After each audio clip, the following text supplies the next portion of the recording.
Well, first off, I need to test is this still working? Site alone talks about vandalism. Wonder if it's still working. Oh, there you go. So it's not working anymore. Finally, everything seems to be ready now. So let's get started. Been looking forward to this one for a little while, MJ. Because we've been talking about.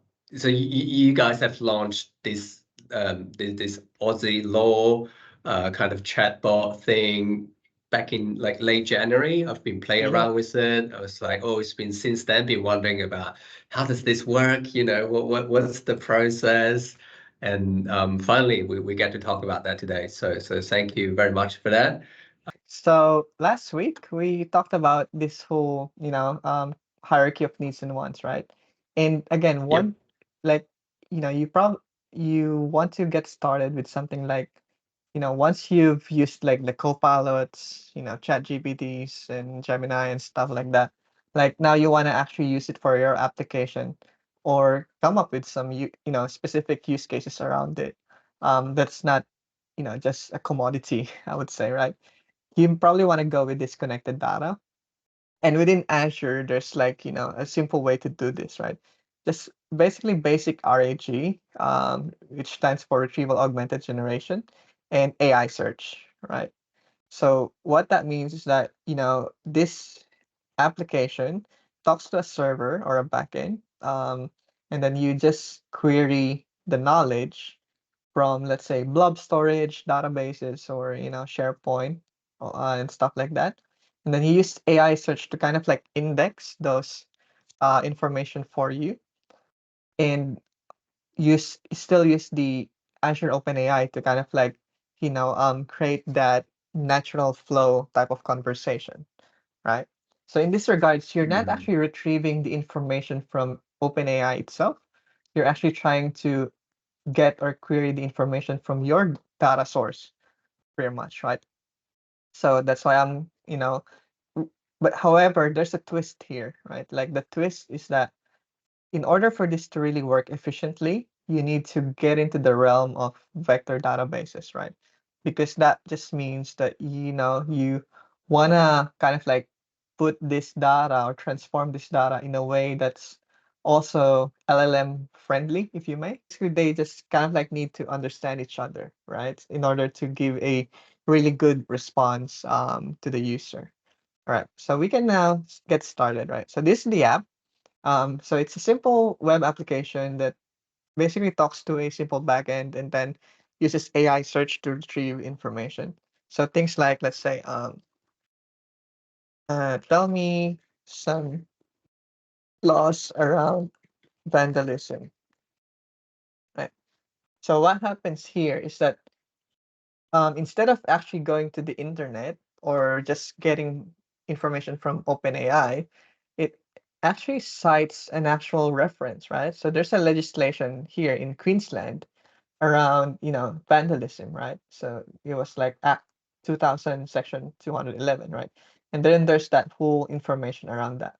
So basically what this means is that you're trying kind of like creating your own kind of like Google or Bing, right? And then you can naturally talk to your data, right? And like try to kind of like go into a much more, I would say, natural way of searching.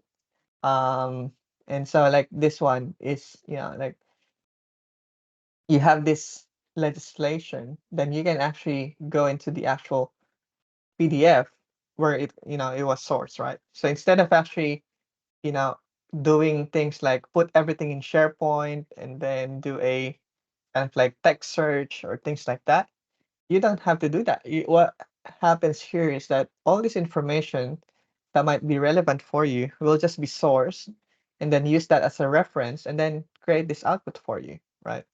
So that's kind of like the whole idea of this RAG, right? So this data is not actually from OpenAI and it's not from the internet, right? It's actually like, let's say, your own data. So yeah, that's kind of like just a way to reference them. A kangaroo on my way to Canberra. What are the say like legal obligations as part of that.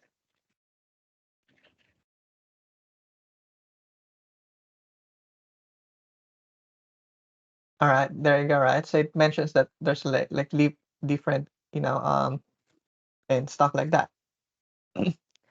um, yeah, and I think obviously what you need to do is like put the kangaroo, ease the situation, and report the incident. And during my long road trips, like I see there are like a lot of hotlines in there to make sure you call the right, you know, um, people around that, and then contact your insurance as well that you've been in an incident. Um, so do you have questions so far, David? Before I go into how this actually works in Azure, or like how did I piece this together? Just a very quick one. So the question you asked before has got citations. This one doesn't have a citation. Why is that? Yeah, good question. I think because this was actually just based from OpenAI itself. The training data that Mm. it was used, right? So I think that's kind of like where this lies, in like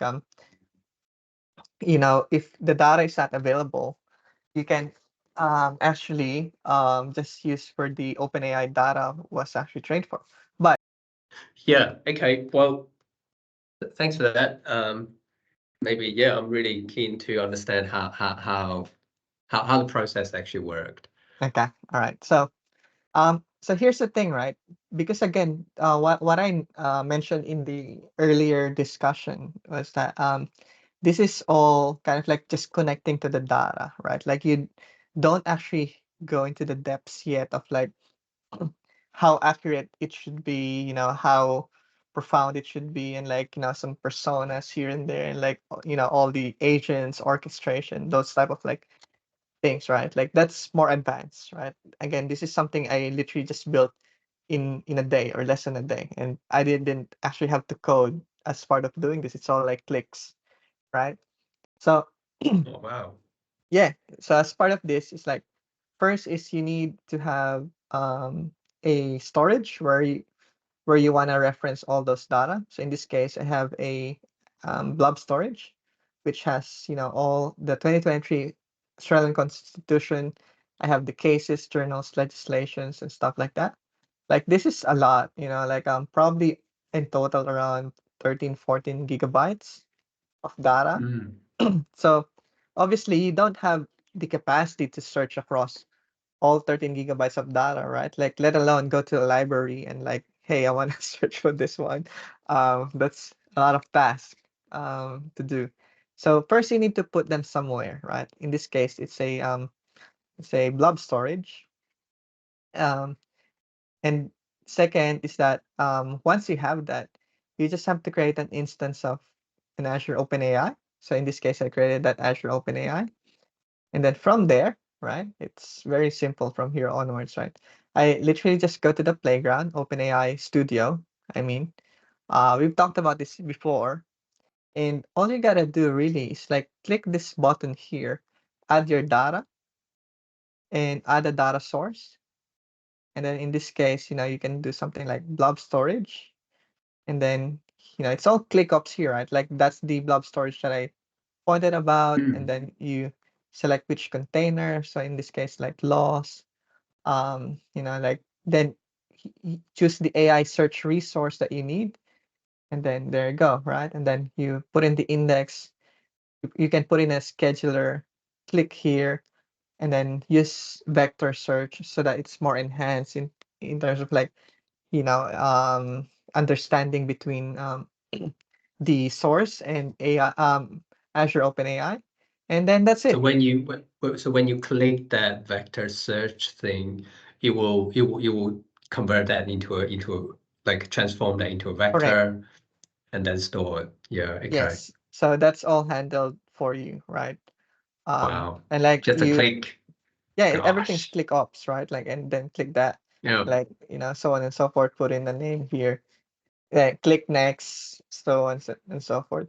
That's it. That's all you gotta do, right? And then once you've done that, what happens under the hood or behind the scenes would be you would now spin up that AI search service. And by the way, this was Mm-hmm. formerly called cognitive search. It's now called AI search now. So Yeah. this will be provisioned for you, and then like it's gonna create the indexer for you, meaning like this is like the process that just kind of like process all the documents here and there. As you can Right. see, because it's a bunch of documents, that's why it took a while, 2 hours, 2 hours, 2 hours, 2 hours, so on and so forth, right? Mm. There's so much documents to process. And then it Mm. start failing here because it's kind of like, oh, Right. you need to scale up already. And I chose not to, right? Okay. And I just decided that, oh, I'm just gonna Yeah. stick with Yeah. 15 gigs and that's fine. Um, so Right. that there's that, and then indexes. Basically this is like the where the vectors are stored. Like that 13.75 gigabytes is like the vector representation of Mm. all those documents, right? So it's all stored in here. So pretty much like this is where you can search things. Let's say like you this is where you play around with your capabilities of searching, and then what you're basically just searching is not just the text itself, but this vector representation here, right? Like that's your those decimal digits and stuff. Like that's what correlates to the Azure OpenAI, and that's what Azure OpenAI understands. So it can easily Mm. transpose those information for you and cite them for you, right? Yeah. But then, yeah, there's so much stuff in here about AI search that you can do scorings, like, let's say you wanna prioritize laws versus, let's say, you want to prioritize legislations over journals and stuff like that. And then you have some semantic configuration, like what's your chunking strategy, like do you want to do chunking per word, per sentence, per paragraph? Like there's a bunch more advanced stuff in here that we'll probably not talk about, but they're all still within that kind of like config mindset, right? Like I don't have to code anything for this to work. Mm. And then lastly, all I gotta do is in that AI studio, I'm just gonna click this deploy to a new web app, and then it's gonna spin up a new web app for you, right? So in this case, Uh, something like this, right? An Azure App Service, it's gonna create that web app for you. So yeah, that's well, pretty much it. The process is very simple, David. it's a lot simpler than I thought. Like I was imagining burning something like oil for months to actually finish this thing. I can't believe it's only a few clicks away. If I relate that to our brain, is so the large language model is like English or Chinese or Mm-hmm. Japanese. It's like a language. The vector storage is how our memory or whatever gets stored in the brain. And so Yeah, it's really the two of them kind of working in combination that allows like people like the users, or for example yourself, to ask me a question, and then I can respond back with the knowledge that I've got. Yeah, this yeah, is exactly. Yeah. And amazing. that's This why the is the last piece of that puzzle that you just mentioned, David, is that you need agents as well. Later on, you need the muscles who's gonna actually, spit out the tongue that what you need to speak about, right? And that's where, okay. things like semantic kernel, LangChain, Llama Index comes into play, wherein like they're more like task driven or like objective driven rather than here, which is more Mm. like information driven, right? Like I need the source of truth. I need the source. Yeah, no, awesome. Thank you so much for sharing that. That's really amazing. All right, no worries. Thanks, David. Thanks, everyone, for watching.